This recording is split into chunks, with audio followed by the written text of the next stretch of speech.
Good afternoon, everyone. This is Dayne Ventrone with Oxford Retirement and Estate Planning, bringing you another episode of Train with Dayne. Today, I want to highlight a conversation I've been having with a lot of clients recently when it comes to estate planning, and that is naming a successor trustee or an executor of a will. Who's in charge of your trust? Who's in charge of your will? This is a very important question that we all have to answer. And I think there's a handful of things that are important to consider when making this decision. It might not be the wealthiest person that you know or the smartest person that you know is the best fit to be your trustee or your executor. So I want to introduce to you the 3 P's that I think about when it comes to naming a trustee. The first one is proximity.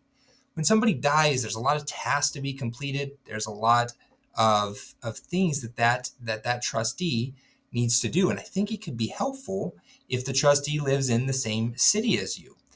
It's not necessary. I've settled trusts with clients that didn't live in the state, but to have that person be able to come see us face to face as opposed to over the phone, I think can be helpful and certainly something to consider. The second P is peaceful. I sit down with clients all the time, and one of their main concerns when it comes to estate planning is they want the transition of their assets to be peaceful. They don't want there to be fighting amongst the family. They understand that happens a lot. So when considering a trustee, you might find an objective third party, whether maybe that's not somebody that is a beneficiary, or maybe it's not even somebody in your family.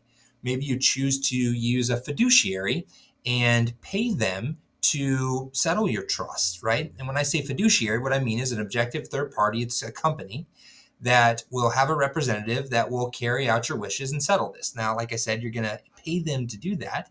But a lot of our clients have considered this as an option. The third P is permission. And maybe the most important one is, have you asked your trustee or your executor if they want to be responsible for this task? It can be a lot of work.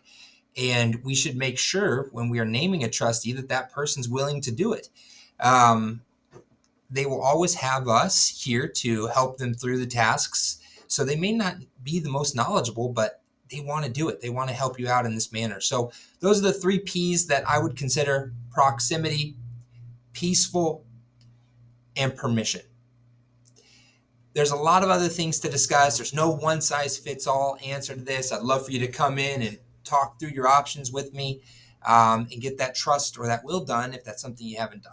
Like I said, this is Train with Dayne. Hope you're all doing well, and we'll see you soon. Bye-bye.